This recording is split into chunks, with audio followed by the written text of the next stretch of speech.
Kittl has been leading the space when it comes to creating AI designs and just using AI for your print-on-demand store in general. But they just raised the bar even higher. They just introduced Agentic AI into the platform, and let me explain what that means. Previously, if you wanted to use AI within Kittl, you had to go in, you had to create a detailed prompt. You probably had to create a few different prompts before you actually got the results you were looking for. You had to set the sizing, and probably the hardest part about it was trying to just select which model to use, whether that was using Nano Banana, whether that was using ChatGPT, and the different models based on what you wanted to do, because they all did something slightly different. While now this Agentic AI helps you actually create prompts that are going to get you much better results. And you can write very, very simple prompts, and it's going to edit them to actually give you an amazing result based on what it thinks you are looking for. It also picks which model it's going to be using for you. So you never need to go through the drop-down list, pick which model.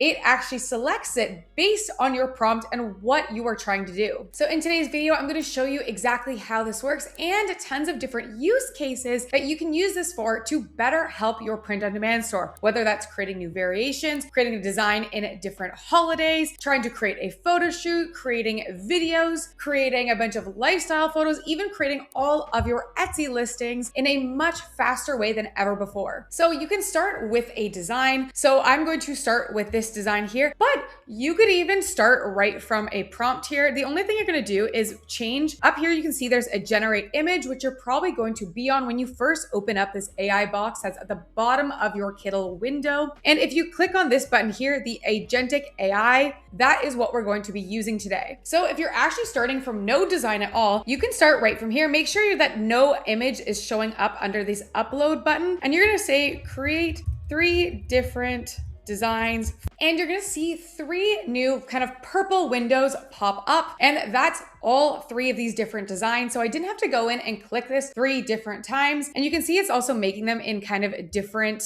aspect ratio. So 2 are more square, while 1 it's creating is more of a rectangle. And you're just gonna give this a few seconds for these to load. And here are the results it gave me just from that very simple result. You can get a little bit more specific if you want them to be retro, if you want them to be more minimalist, you can go ahead and change these. But these are the results I got from a very, very simple prompt that literally just says, create 3 different designs for a coffee loving mom. But let's say there's actually a design I did want to start with. Maybe this is one of your best sellers. Maybe it's just a recent design you've been working on that you want to kind of test in a few different styles. Well, what I'm going to do is I'm going to, again, go to our box down here at the bottom. Right now it has text selected. So I'm actually just going to delete this. And then you can click on any design that is within your artboard. So I'm going to click on the artboard 2 here. And now you can see that that actually pops up in my board here as a reference. So if you need it to reference anything, make sure that this button here is selected and is showing a preview. And then in the prompt here, I'm putting recreate this in 4 different retro styles. And this is a result that I got from this. So I have my original artboard here, and now I've also got 3 different new variations, and they're not too different because I didn't ask it to change too much. I just asked it to change the styling of it. And this is the result I got. And if you actually hover on one of these images or you click it, you can see at the side here your prompt details, and you can actually read the detailed prompt that the Agentic AI made for this design without you ever having to type this. So from just recreate this in 4 different retro styles, one of these prompts is restyle this into a 1970s retro look, and it has all of these very detailed prompts.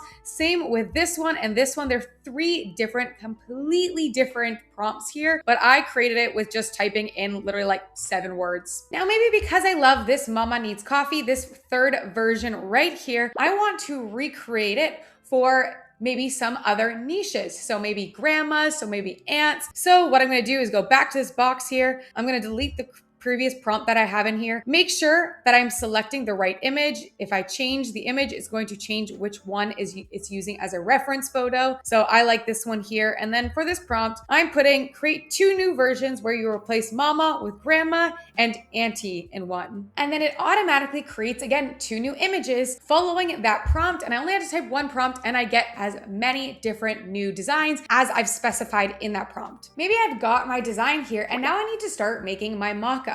Well, I can start with either 1 mockup or I can start with a bunch of mockups, but let me just show you how it looks when I start with one. So again, I'm going to go back to this reference image. Since this is the one that I'm really liking, I'm gonna delete this prompt, and then I'm going to type something like, put this on an ivory comfort colors shirt mockup. And then you're going to hit generate, and that's gonna make our mockup for us. And you can see just how good it was at actually picking the right image here. So a lot of times in the past, when you're using AI and you asked it to put it on a shirt, it would put it on a shirt that did not look like the product you were selling at all. Versus if you scroll in, this looks exactly like the ivory comfort colors shirt. And you can do this with the Bella Canvas, the Gildan, or any other shirt brand, and it's going to look a lot more realistic than it ever did in the past. So now what I'm gonna do is I'm gonna click on this photo again. I'm going to remove this prompt because we no longer need it. I'm gonna make sure I have my new photo selected as the reference photo here, and I want to put this on a bunch of other colors as well. So I said, put this on a blue jean comfort color shirt, a pepper comfort colors, and an espresso comfort colors shirt. And if you wanted to get extra specific, you can also put hex codes or different colors depending on which brand you're selling if they go more by hex code. But the comfort colors one actually works really well with just using the color name. So again, I'm going to hit generate, and instead of having to do this 3 different times, it automatically is going to create 3 new images for me. And now I'll have the mockup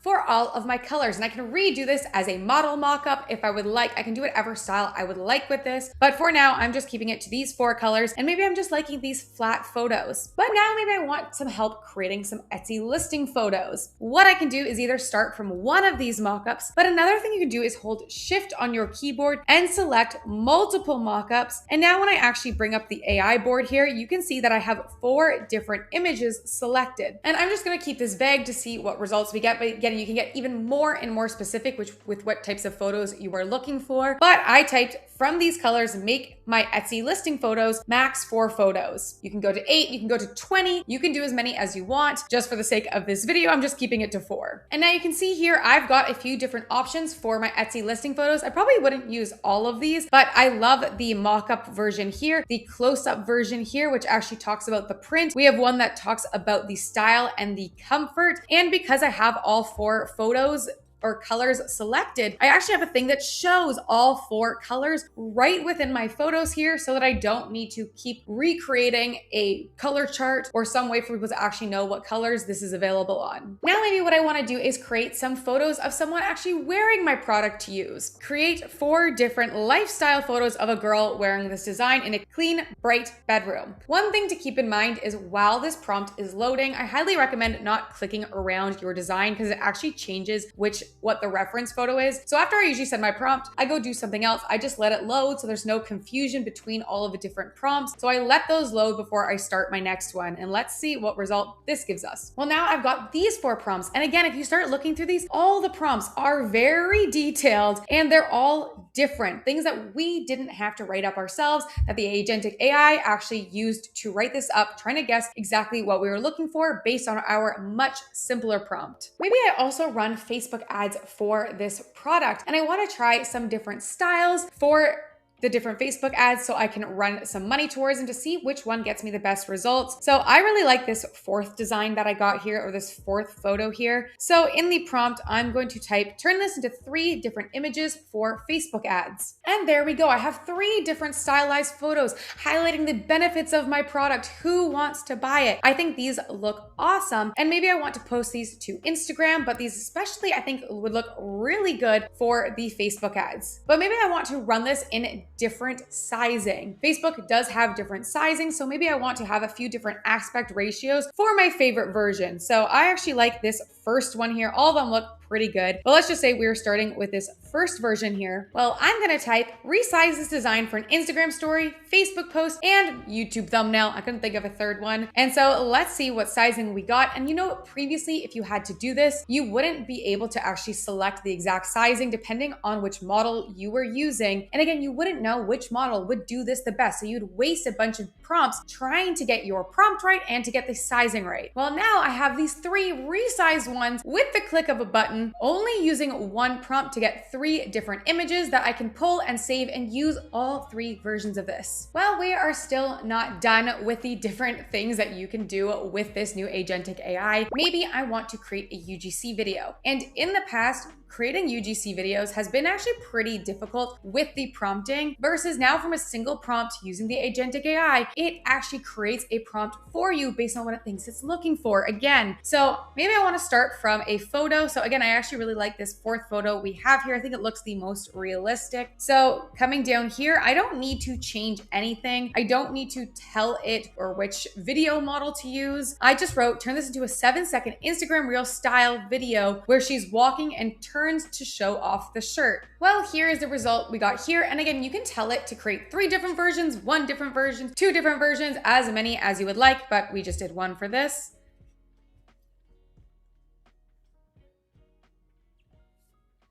And I even tried a different version starting right from our flat mockup here. So this is the result I got. And this one was just very simple. Create a longer or 15-second UGC try on haul video. And so this one was just starting pretty much fine.